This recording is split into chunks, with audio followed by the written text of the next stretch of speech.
자, 여러분 안녕하세요. 자, 공유인에서 경제학을 담당하고 있는 장성우라고 합니다. 제가 이 자리에 이렇게 서게 된 이유는요. 공기업 경제학 전공 실전으로 이제 들어가서 어떻게 공부를 해서 우리가 좋은 성적을 얻어서 합격을 할 것인가, 그에 대한 온라인 스터디에 대한 설명을 잠깐 드리고요. 가볍게 경제학 전체 내용을요, 압축, 요약 정리해 드리고자 합니다. 자, 먼저 우리가 이제 살펴보셔야 될 거는요. 저 강사 속에 이렇게 나와 있습니다. 가능한 한 뭐 성대에서 제가 뭐 공부를 계속 했고요. 그리고 가능한 한 이제 경제학 관련된 여러 뭐 강의를 뭐 하려고 하고 있어요. 그래서 좀 더 본질적인 내용을 제대로 정확하게 그리고 쉽게 전달하고자 언제나 계속 노력하고 있습니다. 부족하지만 뭐 저를 믿고 따라와 주시면은 좋은 성과를 거두지 않을까 하는 생각을 해봅니다. 자, 우선 교재가 이렇게 나왔습니다. 이름을 되게 잘 졌어요. 기80 이렇게 해가지고 기출 변형한 800제로 끝내는 공기업 경제학 이렇게 돼 있습니다. 여러분, 800제라는 문제가 그렇게 많은 것도 아니고요. 적은 것도 아니에요. 그래서 제 생각에는 한 800문제 정도는 풀고 추가적으로 풀 수 있으면 더 풀어봐야 되지 않을까 하는 생각을 해봅니다. 그런데 경제학의 기본적인 원리만 잘 이해를 하시면은요. 사실은 그 문제가 그 문제예요. 근데 가끔 여러분들이 공부하시다가 질문 주시는 경우가 많이 있는데, 경제학 수업을 이제 들었는데 도대체 경제학 수업을 전체적인 맥락에서 이해가 안 된다 이렇게 하시는 분들이 꽤 많이 있거든요. 그래서 왜 그렇게 되는가 하는 생각을 해보면요. 이게 커다란 스토리가 있어요. 경제학이 나름대로. 근데 그 스토리를 전체적으로 이해하지 않으시고요. 주로 이제 파편적으로 공부를 하셔가지고 그런 경우가 많습니다. 그래서 이번 시간에는 경제학이 이렇게 스토리가 있다는 걸 간단하게 설명드리면서 이 책이 출간되는데 이걸 어떻게 활용할 것인가 말씀드리고자 합니다. 자, 우리 공기업 문제는요, 아시겠지만요, 기출문제가 공개가 되진 않습니다. 그래서 이제 수험을 치른 시험을 본 학생들이 저한테 뭐 이렇게 연락을 주시거나 뭐 제자분들 중에서 제가 이렇게 어떻게 나왔나, 또 학원에서도 많은 정보를 이렇게 물밑으로 많이 이렇게 흡수를 해가지고요.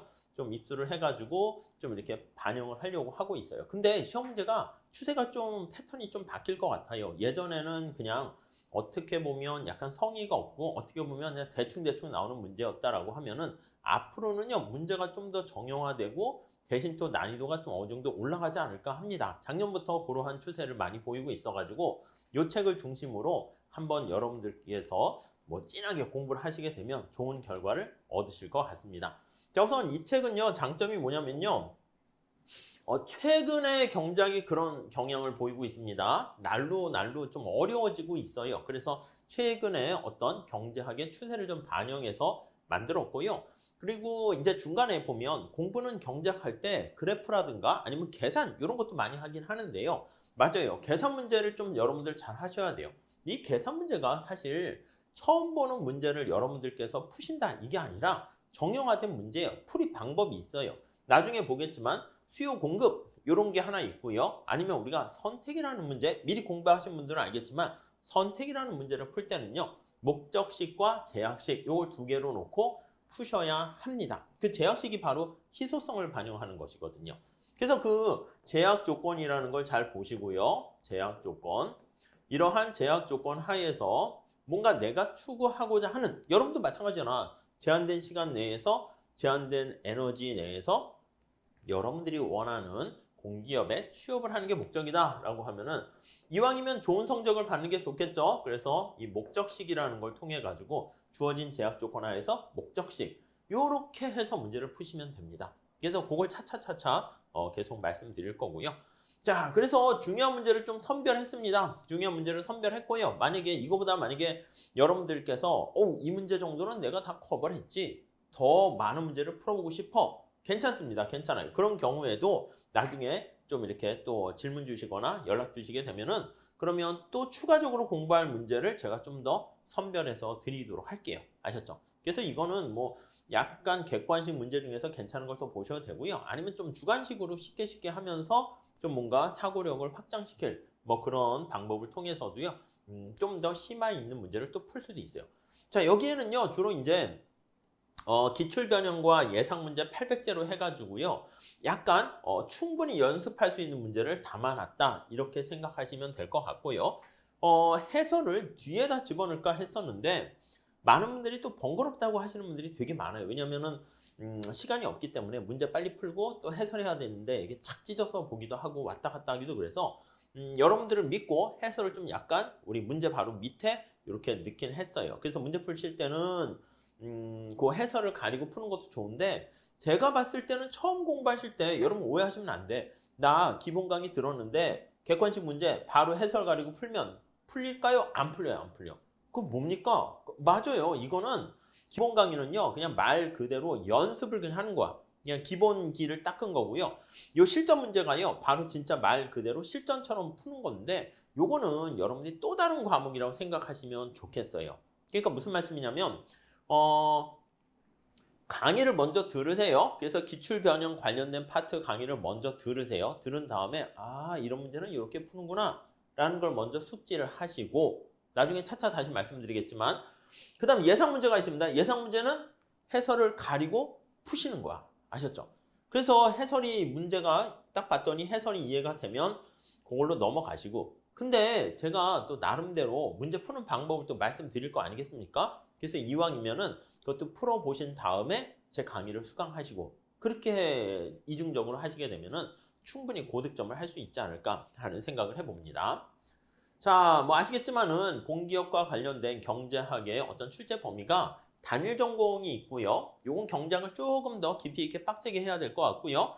통합 전공이 있는데 요거는 뭐 이렇게 빡세게 한다기보다는 그래도 원론적인 내용에서 조금 더 하시긴 해야 됩니다. 왜냐하면 요즘 아시겠지만은 경쟁이 나날이 더 치열해지고 있어요. 그래서 혹자는 이제 공무원 시험 수준 이상, 그건 당연히 그 정도까지는 해야 될 것 같고요.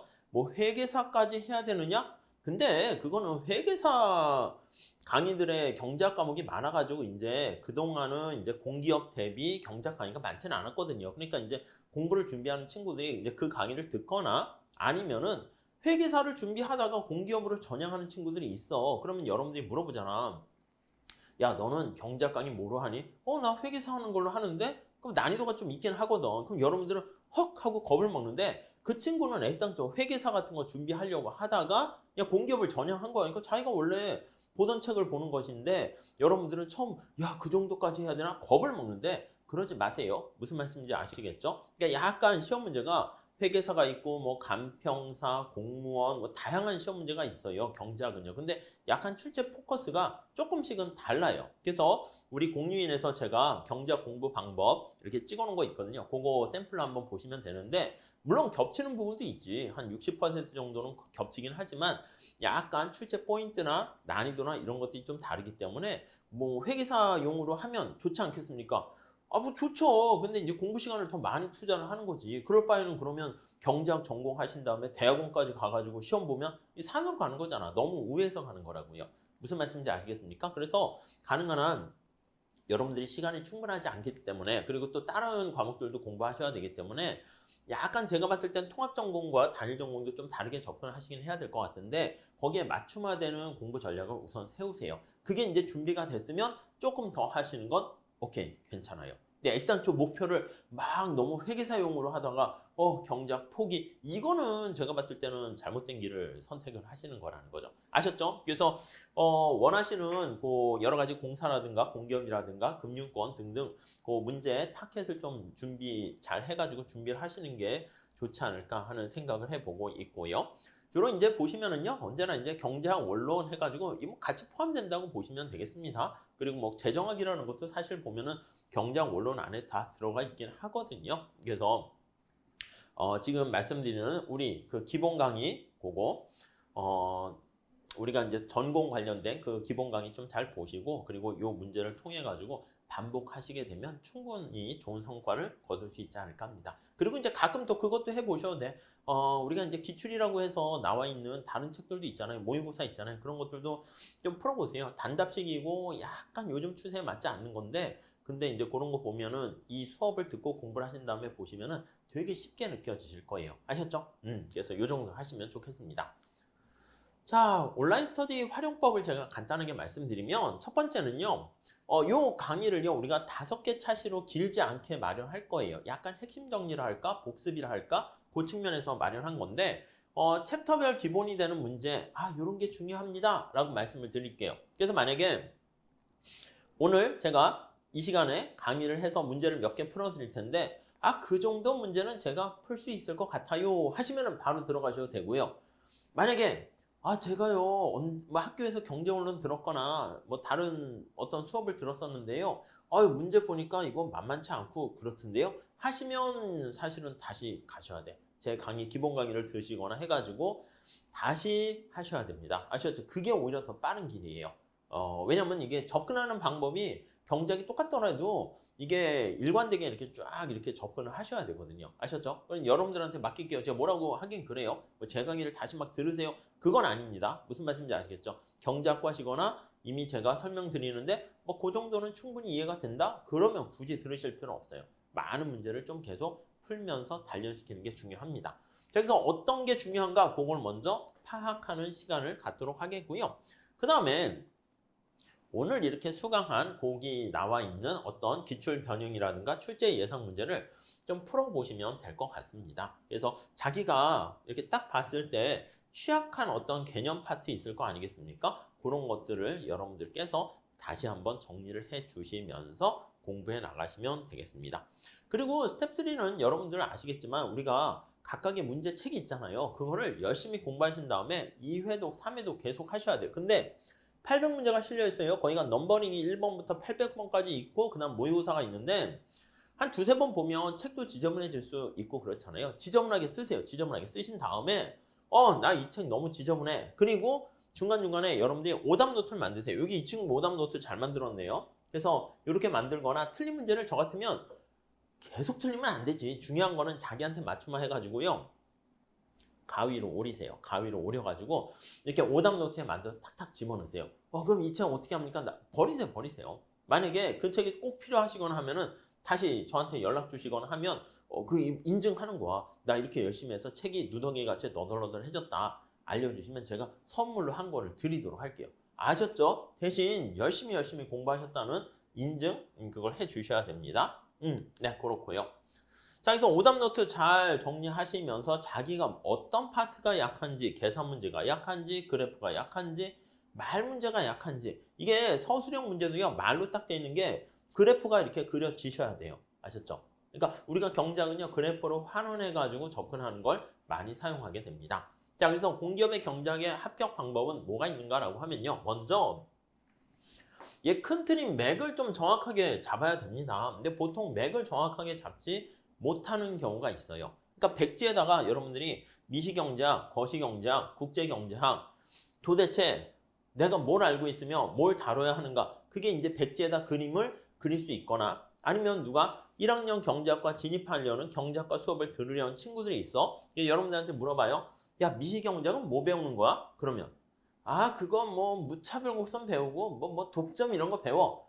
안 돼요. 그 큰 틀과 맥락을 잡지 못한 거잖아요. 그렇기 때문에 그 맥을 정확하게 스스로 파악을 해서 우리가 면접처럼 주관식으로 자기가 뱉어낼 건 아니지만 논리적으로 어떤 거 핵심을 설명할 수 있어야 됩니다. 무슨 말씀인지 아시겠죠?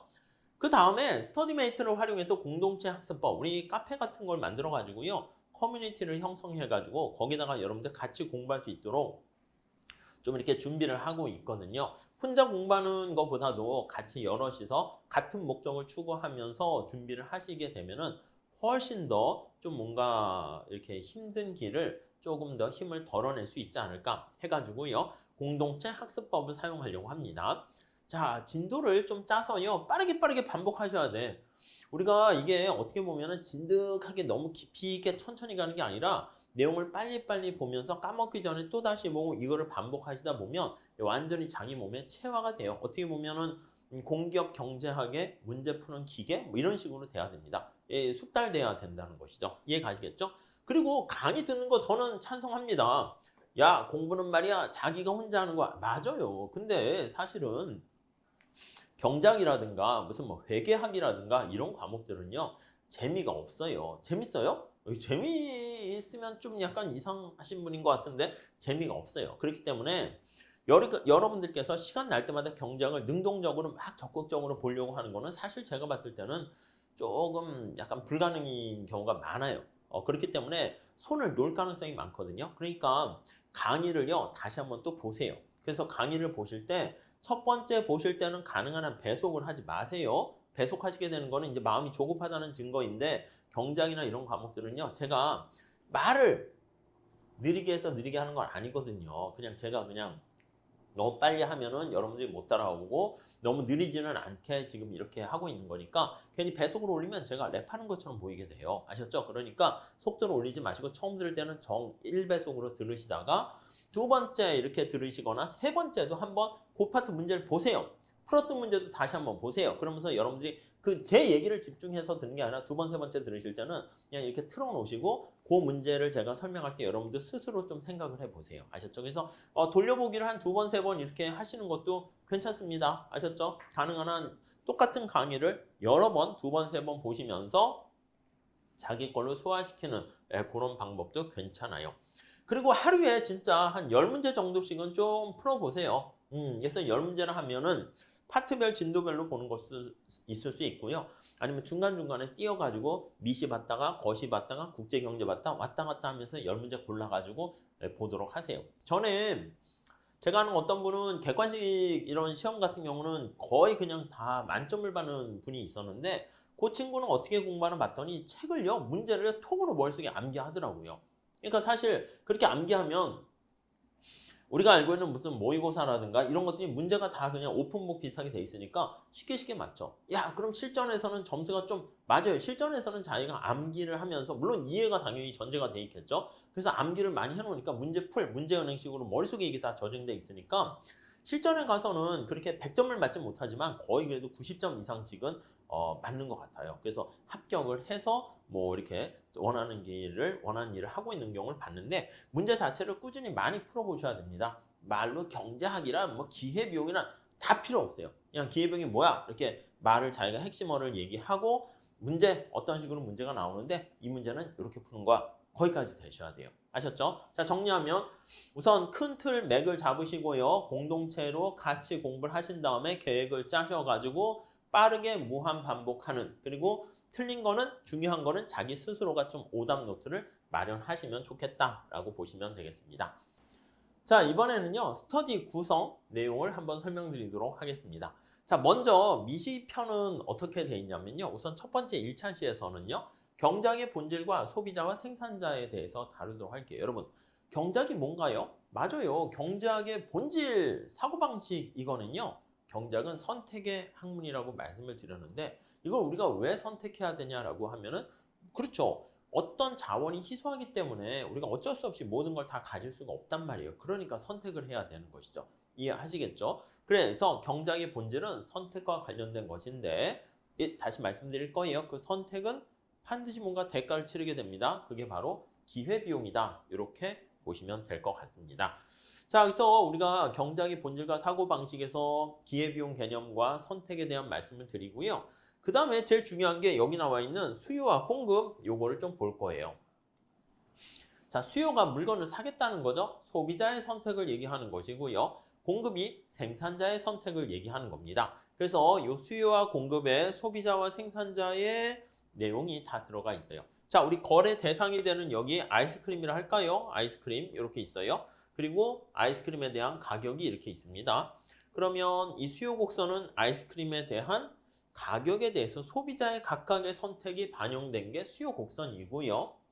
그리고 주어진 아이스크림의 프라이스 가격에 대해서 생산자들이, 공급자들이 물건을 얼마나 생산 공급하려고 하는가, 그걸 나타낸 게 공급 곡선에 반영돼 있습니다. 그래서 생산자 이론 하면은 주로 여기에서는 생산이라는 특성, 함수와 비용이라는 함수에 대해서 우리가 살펴보게 될 거예요. 그래서 이윤을 극대화하는 기업, 생산자의 행태를 살펴보게 됩니다. 아셨죠? 여기 이제 1차 시에서 설명을 드릴 거고요. 이게 우리 책에 나와 있는 목차 순서 그대로 돼 있다라고 보시면 되겠습니다. 자, 그 다음에 2차 시에서는요, 우리가 시장 이론과 시장 실패 볼 거예요. 소비자와 생산자들이 모여 있는 곳이 바로 시장이잖아요. 수요 곡선, 공급 곡선 이걸 넘어서요. 어떤 시장 구조라는 마켓 스트럭처에 대해서 우리가 살펴볼 겁니다. 그래서 완전 경쟁 시장서부터 독점까지 우리가 쫙 살펴보고요. 그래서 시장이 어떻게 작동되는가를 우리가 눈여겨볼 거예요. 그 다음에 시장이 작동되는 원리를 살펴본 다음에 근데 그 시장이 작동이 잘 안 되는 경우가 있습니다. 그게 시장 실패 이렇게 얘기하는 것이죠. 주로 이제 공공재랑 환경오염과 관련된 외부성이라든가 비대칭 정보 때문에 발생하게 되는 맞습니다. 역선택과 도덕적 해이 중심으로 좀 보시면 충분할 것 같습니다. 자, 이렇게 해서요. 미시편이 마무리 되겠습니다. 그 다음에요. 거시편은요. 어떻게 되냐면요. 이렇게 두 개 차시로 우리가 살펴보게 될 거예요. 그래서 거시경제 변수와 국민소득 결정 이론 해가지고 내용들을 쭉 배우고요. 4차시에서는요. 경제 안정화 정책을 중심으로 많이 볼 거예요. 단기적으로는 경제가 호황과 불황이 왔다 갔다 하게 될 텐데요. 그걸 분석하는 방법이 이것도 수요 공급이에요. 애그리게이트 디맨드, 애그리게이트 서플라이 곡선 이렇게 해가지고 총수요, 총공급 곡선 모형이라 합니다. 그래서 이 안정화 정책에 대해서 재정 정책, 통화 정책 살펴보게 되고요. 그 다음에 약간 조금 추가적으로 이제 경제 성장 이렇게 다루게 돼요. 그 다음에 이제 5차시에서는요, 국제무역과 국제금융과 관련한 국제경제학 얘기를 좀 진행하면서 경제학에 대한 전체적인 큰 틀을 마무리 짓고자 합니다. 아시겠죠? 이렇게 준비하시면 되겠습니다. 그래서요, 여러분들께서 이렇게 미시와 거시를 준비하시면 될 것 같고요. 그 다음에 네, 이렇게요 해서 우선 OT를 간단하게 마무리 짓고 본격적인 내용으로 들어가도록 하겠습니다.